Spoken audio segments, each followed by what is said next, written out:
What's up guys, also Footballtalk here. Alright, we are nearly 2 weeks into the non-playing season, since the NFL really is a year-long machinery, other than maybe the dead spot in the middle of the summer. My main focus right now lies in the NFL draft, which I already put out a piece on the biggest rises from the college all-star events last week. Link for that is in the video description, but I thought it would be a fun exercise to look through all the teams in terms of available cap space, heading into free agency, team needs, and then find out one player that they should prioritize when trying to sign. For this exercise, I decided to only do players that weren't on those same teams already last year, so guys that actually hit the open market. Thanks to overthecap.com for the graphic here to illustrate the financial resources locked up and still free to use for each team. The key number I will always mention is the effective cap space, which means the cash available once a minimum roster of 51 players is filled. For reference, the league average right now is at $13.5 million in the plus. As you will see in a bit with the teams being in the red, as you'll see in a bit with some teams being in the red, in terms of negative cap numbers, there are ways to maneuver financial resources, roll over money to future years, and blah blah blah. Just look at the wizardry Mickey Loomis has pulled off in New Orleans over the last half decade or so. But in general, you don't want to be too far in the minus and lock up your future, unless it's a win-now situation like the Rams, who just won a Super Bowl and will have to deal with some repercussions down the road. And we could see more teams follow that blueprint to some degree, so that'll be interesting to follow. Either way, let's work our way down the list here, starting with the Miami Dolphins.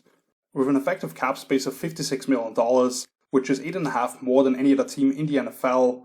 So the ownership situation and the lawsuit from Brian Flores and all that is not as enticing, but Mike McDaniel coming there as the new head coach probably looked at that number, really being able to work and sign some players here. In terms of the needs, looking at offensive tackle, with Austin Jackson sliding inside, they had Liam Eichenberg starting on the left side. I believe he could switch sides. And then you're looking at inside linebacker with the loss of Landon Roberts and Duke Riley becoming free agents. And also depth on the defensive line, potentially losing Emmanuel Ogbah and John Jenkins. And while one of the first-round picks from last year, Jalen Phillips, did emerge later on in the year, there's still not a ton of proven pass rushers necessarily. And with Flores leaving that kind of system where they're able to scheme rushers free and get those easy sacks, that'll be somewhat of a challenge here. The player I actually came up with them for is Terron Armstead, the now former Saints offensive tackle. He's missed some time every season these last couple of years, but his top play is high level, and you can leave him on island on the left side in pass protection in order to help off the rest of that group with full line slides away from that. He previously earned $30 million average per year, and now you're probably looking in that 11 to 12 range over the next 3 and 4 years if you want to get him under contract. Like I said, there are some issues in terms of the health long term, but bringing him down to Miami, I think if you can keep him on the field for the most part, he can be a quality addition and make things easier around that group, which really is a thorn in their side right now. Which has us moving on to the Jacksonville Jaguars, who have about $47.5 million of effective cap space available. They got the quarterback on a rookie contract in Trevor Lawrence. Trent Baalke is still there as the general manager, but Doug Peterson coming in should have a lot of say in the personnel decisions. In terms of team needs, you could also argue here left tackle, but I think Walker Little, their second-round pick from a year ago, can become the long-term option at that spot. And they're probably looking at him the same way. So I'm more so transitioning to guard, while he'll probably lose Andrew Norwell, which ended up being a highly disappointing mega contract that they gave him a few years ago. They finally get him off the books, which makes a big difference in the cap number here for them. Would I also look at an offense, a true X receiver, since Marvin Jones can be a really good number 2, and Laviska Shenault is more of a gadget, design touch guy, and as long as their protection issues remain, Trevor Lawrence needs to be able to hit the primary read consistently, as they probably transition to more of an RPO-based system under Peterson that he already had in Philly. And he could still need that second edge rusher across from Josh Allen, with K'Lavon Chaisson having shown pretty much nothing so far in his first couple of years in the league. But they are primed to take one of those top-tier prospects at the position in the draft with the number 1 overall pick, so they can select an offensive tackle or an edge rusher most likely. But I think their quarterback and them as a franchise, they would love to bring Davante Adams. This is assuming Aaron Rodgers leaves Green Bay. You have to question Adams. What is his interest in joining a rebuilding program? Jordan Love, though, in Green Bay, routinely missing him in that first start that he had. I think Davante is smart enough to see the intrigue in a talented passer like Trevor Lawrence and some of the things he did with Marvin Jones already last year. So Jacksonville would be stupid to not at least approach him with a large offer if Adams is allowed to speak to teams, since he's a likely franchise tag candidate. But does hit the open market, you gotta make him an offer that he can't refuse. Help Trevor Lawrence make up for some of the damage that he did to him last year with Urban Meyer running the show there. At number 3 in terms of total cap space, with the LA Chargers, with an effective cap space of $49 million, which is pretty exciting considering they were a call time out of the way in the overtime against the Raiders from making the playoffs arguably. Although you have Mike Williams becoming a priority free agent for them, I'm not sure what's going on there exactly, how much they want to invest in him long term. In terms of team needs, you're looking at cornerback. I think they lack a dependable number 2 across from Asante Samuel Jr., who played very well for them as a rookie last season when he was available. And they need them long-term solution in the slot as well, with Chris Harris Jr. becoming a free agent. At the same time, they badly need a replacement at right tackle for Storm Norton, but there's not really anybody that jumps out at that spot as an investment worth making in the long run. So instead I'm looking at maybe the biggest area of concern, which is the interior of the defensive line. And Brandon Staley bringing over an old friend in Sebastian Joseph Day from the LA Rams, who was a big-time player for that number 1 Rams defense under Staley in 2020. And he can be that guy to swallow up blocks, play 1.5 gaps, and free up the second level of the defense, as Staley is trying to morph his personnel from more of an even front with guys that try to get up the field to more big bodies in the middle to cover up the interior free and make it hard for offenses to get up to the second level. Because in terms of the structure of the coverages, they want to play top down with a lot of quarters, and to be able to do that, you have to have those guys up front who make it tough for the offense to take advantage of those soft box looks. But moving on to the Cincinnati Bengals actually at number 4 here, effective cap space of $43.5 million. They're in pretty good shape money-wise, coming off a Super Bowl appearance with 3 fairly big free agents in guard Quinton Spain, Titan C.J. Uzomah, and most importantly, safety Jesse Bates. So I mentioned those 3 guys just now, and they could use another true difference maker on defense, alongside the good stuff that they have going on with defensive coordinator Lou Anarumo creating specific game plans, since that doesn't usually pull you through the regular season and you need those impact players who bring it every week.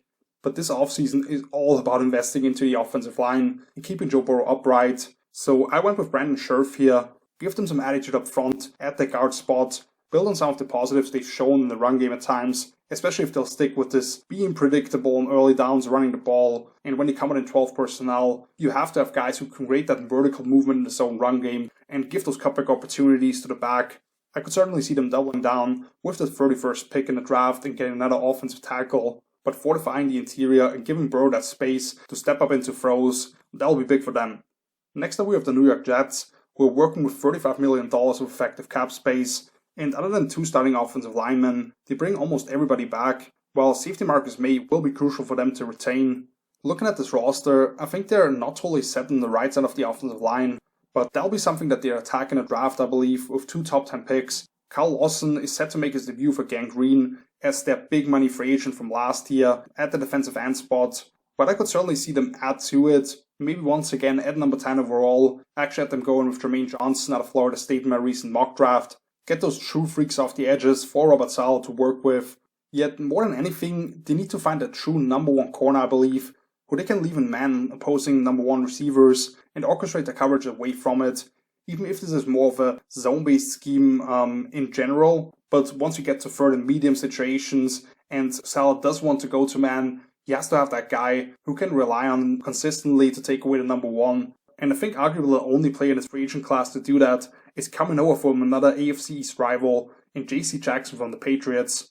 I could certainly see New England placing the franchise tag on him, but Bill Belichick doesn't like spending the type of money on players that he doesn't intend on keeping around long term, and I think Jackson wants to get the bag here, after we've seen them trying to keep his money down for a while now with some of the shenanigans, like not officially starting him as he was a young player and stuff like that. And while the regime has turned over quite a bit, they want to return a favor to some degree here, with the Patriots being known for kind of stealing players away from the division rivals. So this is a move that I would really like for them. And then we have the Denver Broncos, who have about $32 million of effective cap space, although a large chunk of that could be used for Aaron Rodgers, of course, if they do orchestrate a trade for him.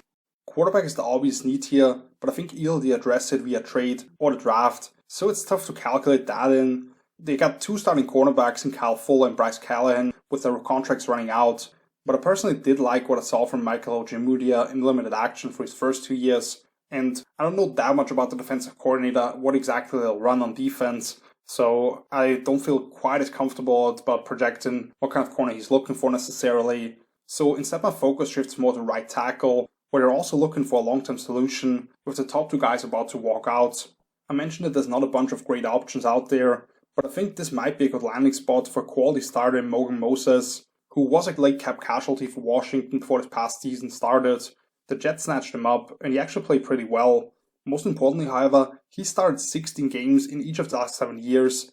For a team that's dealt with plenty of injuries at that spot, you can probably get him in the building on a fairly manageable contract. You commit to him for a couple of years for close to $10 million. That sounds pretty good to me personally, because you also have that freedom if you bring in Rodgers and you want to sign a couple of other guys along with it. Next up we have the Indianapolis Colts, with an effective cap space of $36 million. One of the few times this number actually goes up, since I originally had it sorted by a total cap space. In terms of the needs, once again, I believe they'll go with a veteran route here quarterback, but does Frank Reich go with another boomer bust guy like Jameis Winston as a free agent? I'm not totally sure if I see that. They'll need some of the young edge rushers to step up on defense, since they've invested a lot of those second and third round picks into the position, along with getting Kwity Paye as a first rounder last year. But they'll also use 2 starters on the offensive line most likely, which was the biggest strength last season when they were really pounding teams in the run game with Jonathan Taylor, and were able to protect Carson Wentz for the most part over the second half of the season at least. And they don't have a first round pick due to the Wentz trade with Philly, so that's a bit of a messy situation here, which means when I'm looking to free agency, a guy that kind of sticks out to me here, Connor Williams, formerly of the Dallas Cowboys now, he could be a guy that makes some sense here. Step in for Marco Winsky at right guard, and they can also kick Williams out to tackle in a pinch. Not necessarily one of the best players at his position, but at least an average starter, I would say, who gets a bad rap due to some of the flags that he's pulled. But he's still only 24 years old, and you can probably lock him up for 3 to 4 years for less than $5 million annually. I think that's a smart move for them. And then moving to the Seattle Seahawks, with $31.5 million available to them in the effective cap space. And it could be even more if they end up trading Russell Wilson, which there's a lot of chatter about that. Once again, in terms of needs, offensive line will be an area to address, with left tackle Dwayne Brown and both the trained centers having no time left on their contracts. The starting secondary, other than Jamal Adams, is totally set to hit the open market, including the other Pro Bowl safety Quandre Diggs and 2 pretty solid corners. But I'm not sure if there's one guy necessarily out there that will fix things for them. So instead I'm looking for a replacement for what they gave up last offseason by releasing Jarran Reed in kind of a surprising move in terms of the disruptive presence on the interior of the defensive line. The name I have my eyes on is Larry Ogunjobi, one of those urgent players that Pete Carroll and company like, getting off the ball with some fire and penetrating up the B-gap. I thought he was having an excellent season before getting hurt in Cincinnati last year, and now you might be able to acquire him on a discount coming off foot surgery. He's somebody I thought would hit his stride around this time, coming from a small Charlotte program, and now you might be able to lock him up for a while before he turns 28 and ready for his prime. One of those kind of moves that they could pull off, heading into the non-Russell Wilson era, if that's the way they're gonna go with it. We got the Washington Commanders, and this is actually my first time of having to use their new nickname. Effective cap space of around $27 million, and this could certainly be a landing spot for another one of those veteran quarterbacks. There's really 2 areas that they need to attack on offense, which they need that second receiver to pair up with Terry McLaurin, which is something I could see the 3rd round pick De'Ami Brown from last year develop into, and they'll probably lose an all-pro level guard in Brandon Scherf. Defensively they're bringing back 10 of 11 starters, which is a good sign in general, but they didn't really live up to the offseason hype that they got a year ago. And I thought the biggest weakness was defending the middle of the field, where they're hoping Jamin Davis will be an impact player for them in year 2, but they could certainly be looking to pair him up with somebody in the class of Devondre Campbell, coming off a career year in Green Bay, going from a fringe starter to a first-team All-Pro last season. He's really improved throughout his career in terms of what he's doing in coverage, coming up and tackling in open space. And because he's hung around for a while now, we seem to forget he's only going to turn 29 shortly before next season kicks off. So it's not like you're signing this veteran they're going to have for a couple of years. I think he could be a key piece along with Jamin Davis, those two complementing each other very well, where Davis you can put him at will and let him float around a little bit more, while Campbell you can put in the middle of that defense, the way he attacks down the run game, and what he can teach Davis where to have his eyes in coverage. I think it would be a quality addition for them long term. And that has us moving on to the Pittsburgh Steelers, who have about $25.5 million of free cash. Another one where the majority of that could be used by a quarterback. Even though right now I believe the draft might be the route to approaching this. I actually had them going that way in my first round mock, which I put out on social media on Monday if you want to check it out. Links for that are down below in the video description.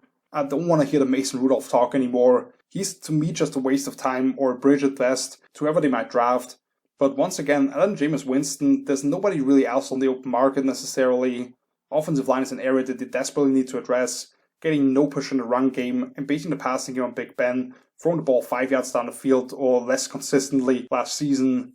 The run defense was a major concern for them this past season as well, but I think having Stephon Tuitt back up front will quickly help them turn this thing around.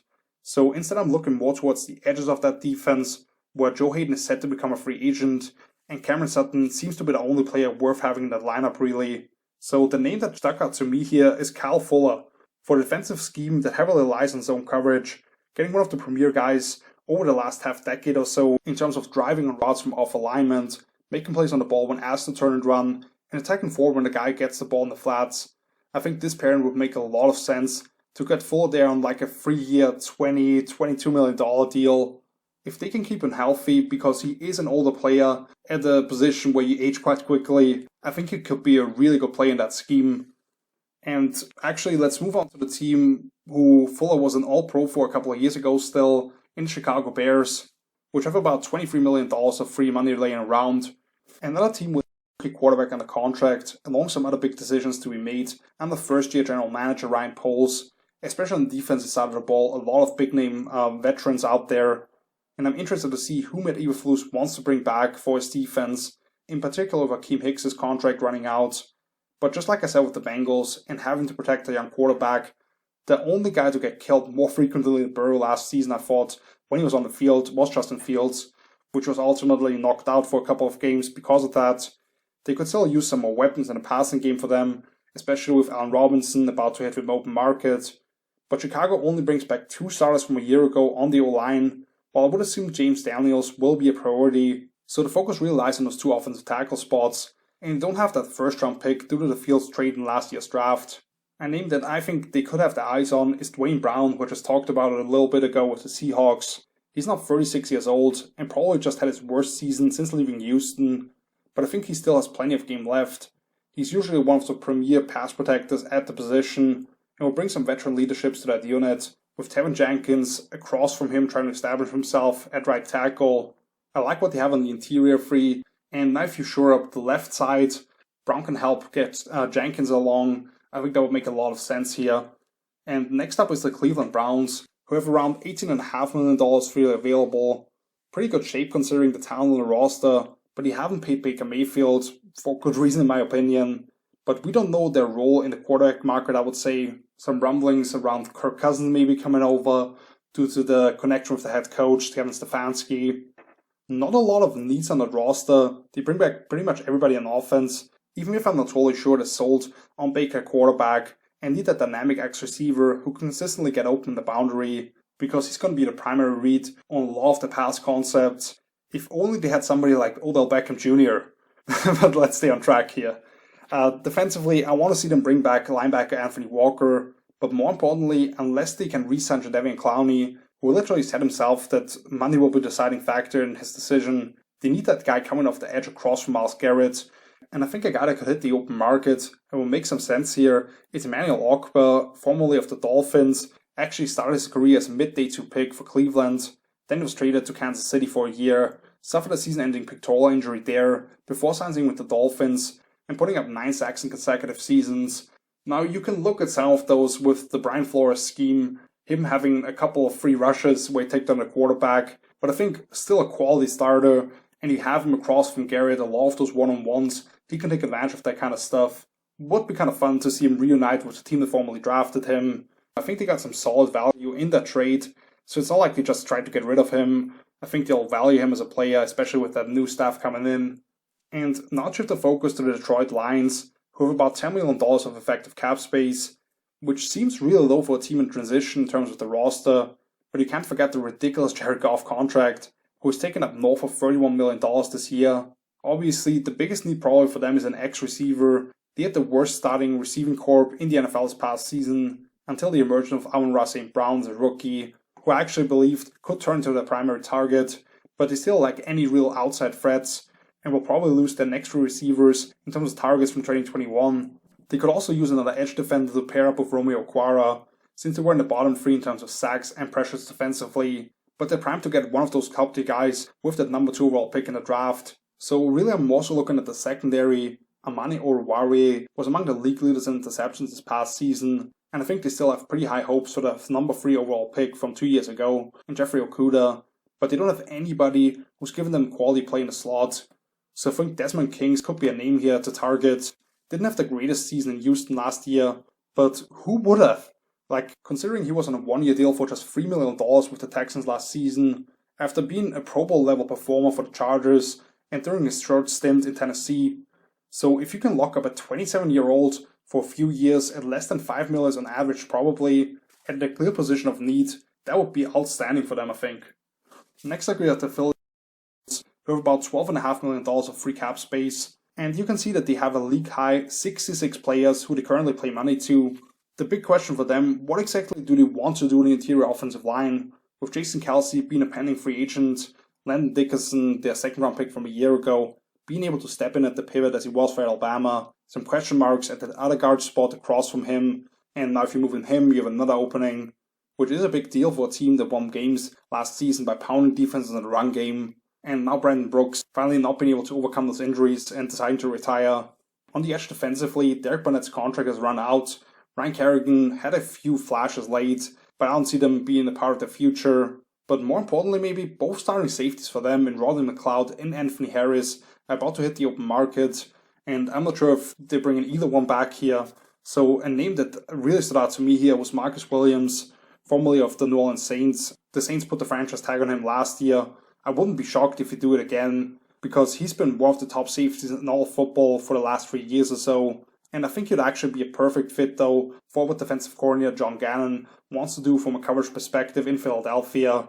Since both New Orleans and Philly ran a lot of two-high shells last season, but Williams has that quick trigger to drive down on routes, to not allow easy completions behind the linebackers and avoid run-after-catch opportunities, while also having the range to rotate into the deep middle when they do want to go man, especially on more third downs, where they had a tough time getting off the field. Which has a switch conferences, and looking at the Las Vegas Raiders, with about $15.5 million of effective cap space, with Josh McDaniels and Dave Ziegler coming over from New England to take on a playoff squad from a year ago. I think there's a couple of glaring needs on offense. Firstly, with a speed receiver to complement what they have, and a guy like Hunter Renfrow as a route runner underneath, and Darren Wallace the big play threat from the tight end position. Right tackle will also be open, with Brandon Parker's rookie contract running out, although that's where they might envision last year's first round pick Alex Leatherwood ending up.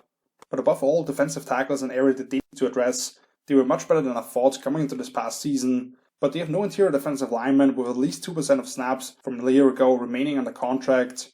I think a guy like Akeem Hicks could be a quality addition for them. Has lost some of the spotlight due to injuries he's had to fight through the last couple of years, but when he's healthy, he can still be a dominant presence on the interior. I think he'd give them some attitude up front, and would be very much what they'd want in terms of a bully in the silver and black, just from the aesthetics aspect. That would make a lot of sense. And I think Josh McDaniels coming over from New England, along with Ziegler, they will value that type of player that they've had in New England at times. And then with the Houston Texans, with about $5 million, $4.5 million of cap space effectively, which is kind of mind-boggling considering the lack of overall talent on that roster, and they probably won't re-sign safety Justin Reed, along with Tyrod Taylor and others. Not really sure what the plan at quarterback is. Deshaun Watson will not play for them, or possibly anybody next season again. Although I actually put a couple of bucks on him to win league MVP at 76-1 a couple of days ago, just in case he does get traded to a contender, and then Houston would get somebody else back in return, of course. Center is an area that they'll probably need to address, with Justin Britt's contract running out. Although I think Jimmy Morsey, who they signed up the Raiders practice squad last season, has the potential to develop into a starter down the road. But inside linebacker is a wasteland for them right now. They had already traded away Bernard McKinney, and then inexplicably waived Zach Cunningham before the season started. Now they pretty much have nobody coming back, and they had major issues covering guys between the hashes, especially running backs. Jayon Brown is a guy that I believe has been one of the more underrated linebackers in the league before this past season, when he was dealing with some nicks and bruises. What was intriguing about Brown coming out of UCLA was his ability to move in space, and I believe he could be a nice fit as the Mike in the Tampa 2 based system that Lovie Smith wants to run. haven't had a ton of time to study that defense necessarily in terms of how they maybe want to change up the fronts, but Brown has played in an odd front, and I believe he will also fit between the guards. Next up, we got the Carolina Panthers with about $10.5 million of cash available, and that could certainly be higher if not for having picked up Sam Darnold's 50 option, and the owner Dave Tepper wants to win now, so I wouldn't be surprised if they made another move at the position. You look at their needs, the offensive line overall is an area of concern, and they're set to lose 2 starters from a year ago. I would be shocked if they didn't address it with the 6th overall pick in the draft, and this could be a landing spot for Ryan Jensen, the center from the Buccaneers. Looking at cornerback, they are set to lose Stephon Gilmore and Dante Jackson probably, but they did trade for CJ Henderson last year and also drafted JC Horn in the top 10, and they also have some other guys that I like, so I think they're fine with that plan that they have in place. But more importantly, this secondary lacks a rangy safety on the back end. Jeremy Chinn is best when utilized closer to the line of scrimmage, and Justin Burris' contract has run out. I'll look at Marcus May here. I think the Jets will want to retain May, but coming off a torn Achilles, having placed the franchise tag on him, he might have some negative feelings towards the Jets for not making him a more lucrative long-term offer a year ago, and assuming he's back to full health at the start of the 22 season, given the ferocious pass rush that they had early in the season, more time to actually get home. Well, you have those 2 kind of interchangeable safeties with him and Chin now, where you can do a lot of different things on the back end. Next up, we got the Baltimore Ravens with an effective cap space of about $3.5 million. Still, of course, want to get Lamar Jackson under contract long term, which I'm sorry to make the quarterback such a big factor in this discussion, but they just eat up by far the biggest piece of the cap. Their starting center Bradley Bozeman's rookie contract is running out, but I'd be very surprised if they didn't make it a priority to bring him back, considering the issues that they had at that spot before, especially just with getting snaps to the quarterback and not over his head. That was the issue in 2019 for them, very much so. It's just something that they could continue to address with 2 veterans in Justin Houston and Pernell McPhee set to hit the open market, and at the twilight of their careers. While it sounds like Calais Campbell will be back, although I don't expect him to make a splash signing necessarily with the way that they've targeted the position at draft, which will be very deep once again at that spot. So instead I went with another weapon for Lamar Jackson, where they're starting to come together now, with Marquise Brown having had a career year, and Rashad Bateman looking great once he got out there on the field as a rookie. So I almost can't believe I'm saying this, but if there's one team that I believe will take a chance here to get in Antonio Brown, it would be the Ravens. Obviously it's a huge question mark if he'll be back at all, considering how he last exited an NFL field, but there is the connection with his cousin Marquise. They've worked out together with Lamar in the offseason on multiple occasions. Baltimore's that kind of no-nonsense organization who can deal with people like this, I believe, and once he acts out, they'll just cut the cord with him. But if he's right mentally and physically, he'd give them that firepower of other AFC juggernauts. Which has us moving on to the first playoff team in a while here in the New England Patriots, with an effective cap space of about $5 million after a very uncommon free agency period for them a year ago, when they made some splash signings for their standards.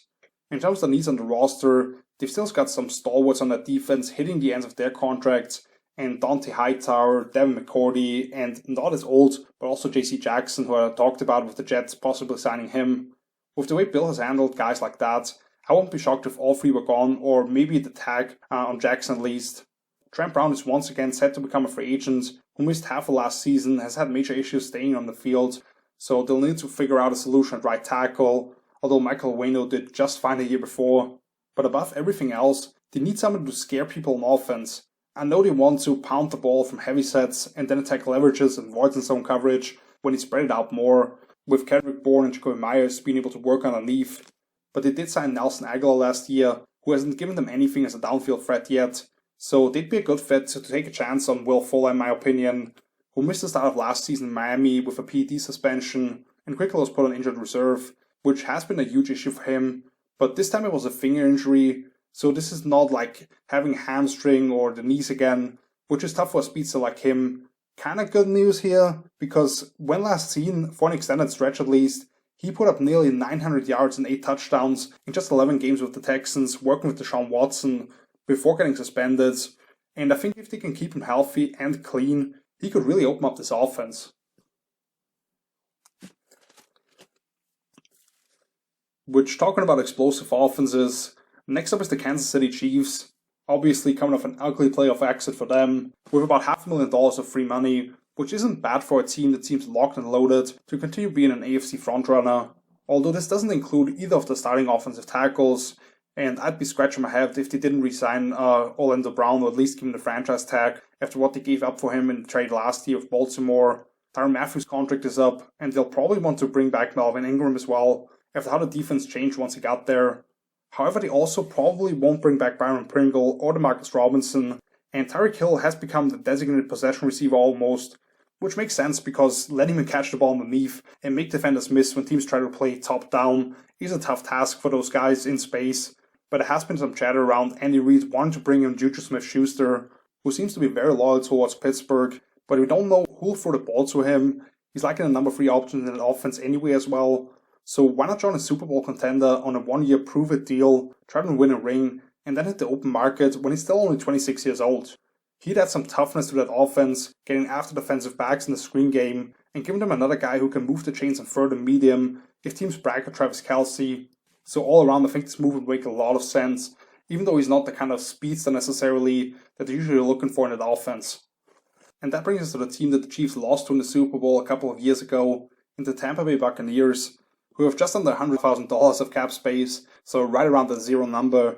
And they're probably one of the more intriguing landing spots potentially for a quarterback, since it seems like they have everything else in place if they do get a top tier guy where they're willing to spend some extra money and get in some cap situation down the road if they try to bring everybody back. But I think they have the resources still there to make a Super Bowl run if they were to bring in one of those top tier guys.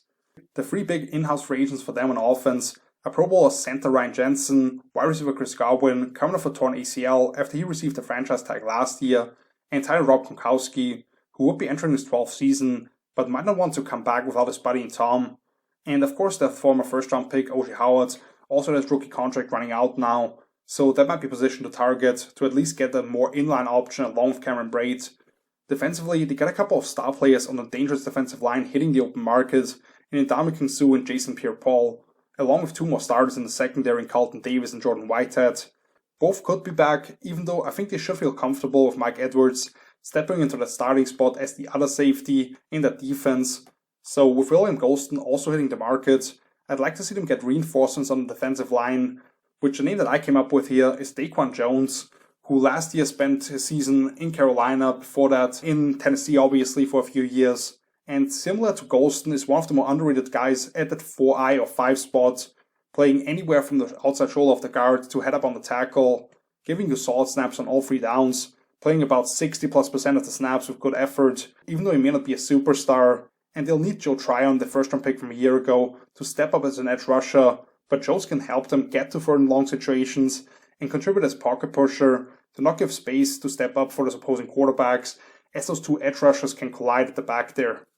Next up, the Arizona Cardinals, which have an effective cap space of minus $4 million. Here we are getting to the red area for the first time, and this isn't great for Arizona, since it seems like the quarterback really wants the big-time contract now, and it's a messy situation altogether with Kyler Murray here. And these guys have more expiring contracts on offense than I was aware of, with the 2 wide receivers AJ Green and Christian Kirk that I already knew of, but their entire talent depth chart is gone, and also both Chase Edmonds and James Conner about to become free agents. On defense, the one big name without a contract next year is Chandler Jones, who has been one of the premier edge rushers in the league since coming over from New England. But if you take away his monster 5-sack performance at Tennessee in the season opener, he had a pretty quiet year overall, I would say. The one name I would like for them is tight end David Njoku, who was never fully utilized in Cleveland the way I would have liked him to, after going for over 1,000 yards and 8 touchdowns with first 2 years combined. He's been banged up a bit, and the Browns had 3 solid options at the position, so you can't really blame them, who they put on the field for different purposes. Njoku is more suited for a spread-based offense, where he can get those yards after catch opportunities, just like we saw in that 71-yard touchdown that he had last year against the Chargers at some point. Zach Ertz apparently really enjoyed his stay in Arizona last season, and I could see him coming back on a veteran deal, but Njoku, for a long-term contract, I think he's only like 25 years old, would make a lot of sense, being able to stretch the seams with some of the other pieces that they have on offense. I really like that pairing. And then we move on to the San Francisco 49ers, which are $11.5 million in the minus, but they should be able to open up some more space and gain draft capital by moving off Jimmy Garoppolo, since they have Trey Lance in the building and ready to go, which didn't look that way last season, the few times he was put in. But obviously, if you invest that kind of draft capital in a guy like that, you want to be able to get him on the field. Looking at the offensive line, I'm not sure if they can afford to lose Laken Tomlins in the left guard because of the issues that they have on the right side. Although getting Mike McGlinchey back this upcoming season at right tackle will be big for them. Defensively, they rely heavily on the safeties, and I'm sure they will want to keep Jaworski Tart around, even if they have that type of player from last year's draft in Talanoa Hufanga on the roster, who they might want to get on the field more. Plus K'Waun Williams in the slot should be a priority for them to retain. However, if you go to Owlets.com and check out San Francisco's depth chart, there's a lot of reds, 5 names altogether on the defensive line, which that ability to rotate bodies through was a massive plus for them last season, even if some guys probably played their way out of the bay with the way that they performed. Taven Bryan, formerly of the Jacksonville Jaguars, is a name that I could see them take a gamble on. He never lived up to that first round status in Jacksonville, although scheme changes and injuries certainly contributed to that. You look at some names that have the contracts run up for the Niners, like Arden Key, Jordan Willis, Maurice Hurst, all guys who brought a lot of upside to the table, but couldn't really make use of it until becoming part of this unit last year. I think with Bryan's explosiveness off the snap, natural athleticism and power, he can be the next in line, where you can get him in as a rotational body, and maybe throughout the year you can increase his snaps. Next up we got the Buffalo Bills, who are about $8 million in the minus. Not a ton of maneuvering that they can or will do probably, with Jerry Hughes being the biggest impending free agent. If they don't bring back Hughes, they have the young players from recent drafts to take on bigger roles, even if they may have to add some veteran depth behind it. And with a couple of defensive tackles about to hit the open market, they could certainly be looking for one of those 2-down run stuffers to get in there on a pretty small deal. I like to see them add one more weapon on offense, but it's not like they have the cap space to push for somebody like Mike Williams, I believe. So instead I will look at the defense, but move on to the secondary, where they have Trey White coming back, and still have the outstanding safety tandem back together for another year. But there was a name that I would have liked to see them bring in a year ago already, which is Steven Nelson, the cornerback, last year in Philadelphia, and for a while was a very solid contributor for that Steelers defense. Levi Wallace has been a solid CB2 for them, but he's about to hit the open market, and Dane Jackson will be better served as a number 3 as well, I believe. We look at the contract Nelson got from Philly for 1 year, $3 million. I believe coming off a year with limited ball production, you can probably lock him up at that price for a couple of years, and he'd be a nice fit in a zone-heavy scheme, where he gets a chance to be a little more aggressive than he was with the Eagles, where it really was a ton of quarters and having to stay off, while Buffalo, they really squeezed those guys in zone coverage, and I think Nelson would have a solid role as that corner cross from Trey White. Going back to the NFC now with the Atlanta Falcons, with an effective cap space of about minus $30 million, which is also kind of crazy considering they still have major needs to fill. Although I think they're still hung up a little bit on the Julio Jones contract, not exactly sure how it all went down a year ago, what he actually have to pay for his contract still. And I also have no idea what's going on with Calvin Ridley, which if they can fix that relationship, getting a top 5 wide receiver will be high up on the list for them, such as a Chris Godwin or Allen Robinson, who could be wonderful pairings with Matt Ryan at this stage of his career, to pick up some coverages and not let protection become as much of an issue for them. They're also losing the biggest offensive weapon from a year ago in Cordell Patterson, which I'm not sure if they finally want to utilize Mike Davis more, or if they want to play like that again, much less what is the market for a guy like Patterson anyway, hybrid wide receiver running back, what could that look like? Defensively, however, they're losing 3 starters in the secondary, first year the Luakun's contract is up, and they really have nobody coming off the edge who can consistently provide pressure. I really thought about going Harold Landry here to give them a speedball off the corner, and he has that connection with Arthur Smith from their time together in Tennessee, but I believe he'll demand big dollars after a career year. So instead I think about a versatile safety for the MPs will be a bigger priority. So I went with Justin Reed here, who is one of the more underrated defensive players in the NFL altogether. He's played as a rangy single high free safety, driving down on routes and shells, been used to cover tight ends one-on-one. I think Peace could really utilize that kind of skill set and organize the rest of that defense accordingly. And maybe to double down a draft with a number 2 corner next to AJ Terrell at number 8 overall. That could be a possibility, which I actually had them doing in my most recent draft. And since I just mentioned them, next up is the Tennessee Titans, who are about $10.5 million in the minus, have 2 stars on the offensive line set to become free agent, and Harold Landry coming off a big season looking for a proper payday, which I just described. So finding a cheaper replacement for him might be a priority, along some depth at inside linebacker, after they made the transition to 2 new starters, and the guys who ultimately started the year there have their contracts running out. The rest of the defense is pretty much set, I would say. they have a big decision to make at center, where Ben Jones would be 33 years old if they brought him back for another season, and they'll need last year's second-round pick Dylan Redunes to step up to the starting right tackle spot, or slide him in a guard and acquire somebody else. Similar to what I discussed with Arizona, however, Tennessee's entire talent room is about to hit the open market, and they need to find replacements. So Hayden Hurst is a name that I could see making a lot of sense here, because unlike what I talked about with the Cardinals, the Titans want to use the Titans in line, get them involved as blockers in the zone run game, and then either slip them across into the flats of bootlegs, or work them over the top on deep crossers, where Hurst provides some good run after catch ability, and I think he gives you some versatility as well, whether you put him as almost a fullback or H-back, you put him as a true inline tight end, he can work out of the slots. Former first-round pick for Baltimore, who was a quality player for the Falcons, I would say, but obviously bringing in the top 10 pick in Kyle Pitts, the things that he brings to the table. Hurst is a guy that has been kind of forgotten, but I think can still be a quality player for them. And then we have the New York Giants, who are about $24.5 million in the minus. And unlike some other teams with similar records, they have plenty of talented players to pay money to, I believe. But they're at fault to some degree for those guys not performing up to that standard.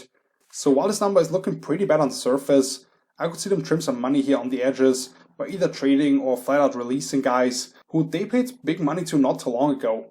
The beauty, if you can call it that, for the G-Men is that they can address the two biggest areas of need in the draft with picks numbers 5 and 7, with the latter coming from Chicago due to the trade up for Justin Fields a year ago. Even if they move up or down, I'd be pretty surprised if the two positions that they attack here with those picks aren't on the edge and offensive tackle.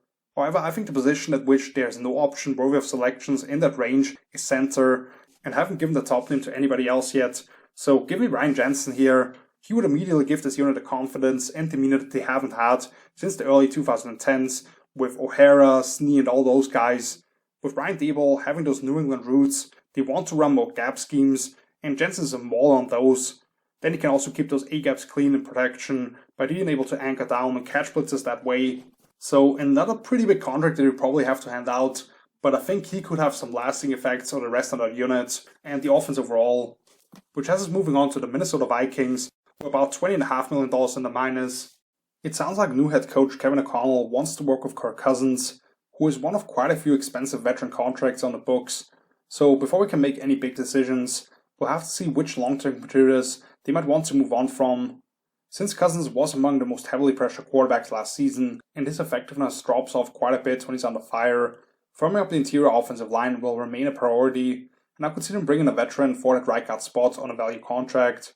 On defense, they're losing veterans Patrick Peterson, Mackenzie Alexander most likely, along with Xavier Woods in that secondary, and they will probably tap into multiple avenues to address that area, looking at the 12th overall pick in particular. But considering Daniil Hunter missed another 10 games last year, Anthony Barr won't be back, and none of those mid-round picks they've brought in via the draft recently has stepped up, they need some help on the edge, where Jerry Hughes, I believe, could give that group some veteran leadership, and while the numbers may not indicate it, he's still a fairly productive pass rusher. He only played 52% of snaps for Buffalo last season, and at 33.5 years old, he may be more of a rotational player at this stage of his career, but that would give those guys a chance to get their young players on the field, while also getting pressure on the quarterback in crucial downs. Next up, the Super Bowl champion LA Rams, with an effective cap space of minus $22 million, which does not include Von Miller, Odell Beckham Jr., Darius Williams, and at least 2 stars on the offensive line, although I'd expect a few of those guys to give LA a discount in order to run it back. So the offensive line throws up the biggest question mark, which was an area of strength for them last season, considering Matt Stafford was pressured on the second lowest rate behind only Tom Brady, since center Brian Allen and right guard Austin Corbett up for contracts, but are fairly average stars I would say, while Andrew Whitworth was already the oldest starting left tackle in NFL history at age 40 and could end his career on the highest of notes. OBJ and Vaughn I'll throw together here because I believe they'll be able to find a way to get deals set up for both, having seen how much greener the grass can be in LA and their desire to run it back. However, the cornerback spot across from Jalen Ramsey, with Darius Williams and at times Dante Dion both becoming free agents as well, it's kind of up for grabs now, and we saw last year's 4th rounder Robert Rochelle have major issues when asked to step in, so I gave them Sidney Jones here, who would now be on his 4th team in as many years, as a former 2nd round pick for Philadelphia, who could have actually gone a lot higher if not for tearing his Achilles in pre-draft workouts, and I think that has kept him from ever becoming the player that we saw at the University of Washington. Nevertheless, when he has been able to stay on the field and healthy, he has performed pretty well in those two high shell systems, with the ability to cap over routes in LA's quarters-based approach defensively, and I think he would be a quality signing for a pretty low number here. That brings us to the Dallas Cowboys, with about $24.5 million in the minus. They'll likely lose their number 3 and 4 receivers in Michael Gallup and Cedric Wilson, and 3/4 of the safety depth chart isn't under contract anymore.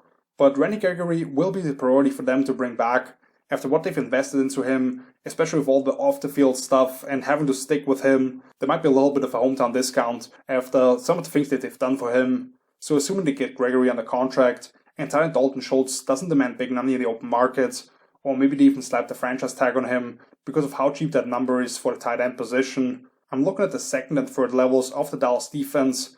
At linebacker, Micah Parsons was used off the ball quite a bit, but he wanted him closer to the edges as a Sam and then utilize him in all kinds of ways as a rusher on passing downs.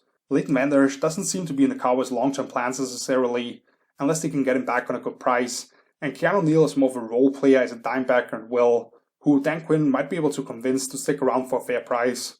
The big issue could become safety for them, where they probably lose everybody not named Donovan Wilson.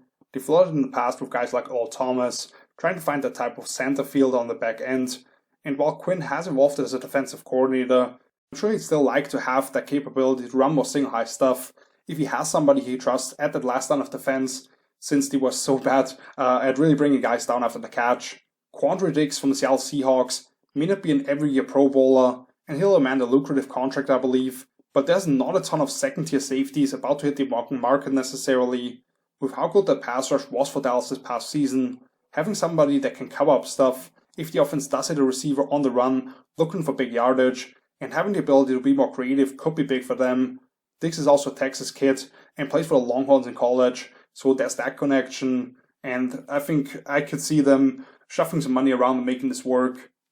Which has us moving on to the Green Bay Packers with an effective cap space of minus $54 million, which really is staggering considering Aaron Rodgers only earns about $500,000 more than Kirk Cousins on a yearly basis. Devontae Adams' contract has run out, and they might have to opt out of the final years of deals with the two Smith brothers. Man, this is a really tough call until we get news on the Rodgers situation. I would like to say they'll finally get that number 2 receiver with a guy like Michael Gallup, put him at Z instead of Marcus Wallace-Scantling, and air it out, but right now I simply can't do that.